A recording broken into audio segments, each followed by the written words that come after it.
تصاویر ما شاهد پرتاب شگفت‌انگیز اوریون هستیم.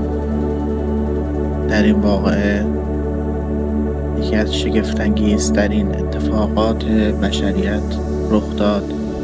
برای نخستین بار یک زن،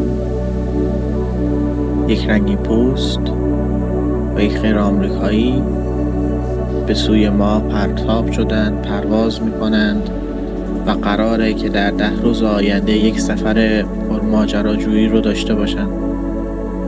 در طی این سفر قرار تحقیقات بسیار ارزشمندی در زمینه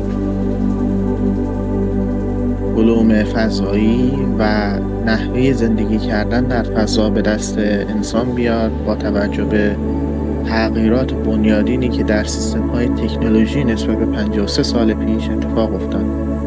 پیشتر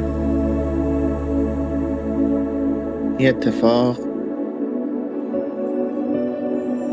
در سال 1972 برای آخرین بار افتاده بود، 73 در پروژه آپولوی 17 و بعد از اون به خاطر شرایط کمبود بودجه توسط ناسا این پروژه متوقف شد. خب همونطور که در صحنه می‌بینید ما الان وارد فاز پریشریز هستیم و این سازه‌ای که به اسم سازه اوریون هست برای پروژه آرتمیس از بخش SLS اصلی، از بدنه SLS اصلی جدا شده و در حال حرکت به سمت ما هست. سیستم ناوبری این فضاپیما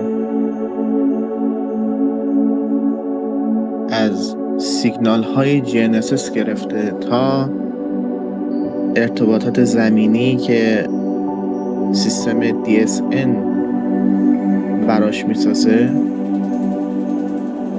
و همچنین از طرف ارتباطات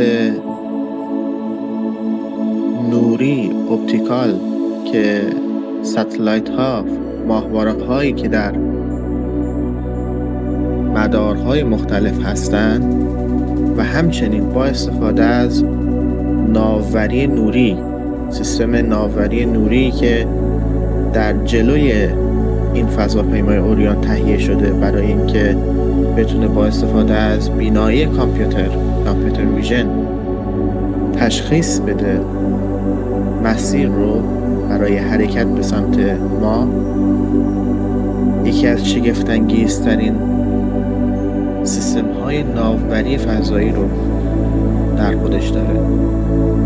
از چندین سیستم مختلف استفاده می‌کنه، چیزی که در پروژه آپولو نبود و نمیتونستن چنین قدرتی رو پیاده بکنن. همونطور که میبینید سیستم پروپالشن در فضای تقریبا خلأ روشن هستش، پیشرانش داره حرکت میکنه و قرار لحظات شگفت‌انگیزی رو همراه هم برای بشریت تجربه کنیم و ببینیم.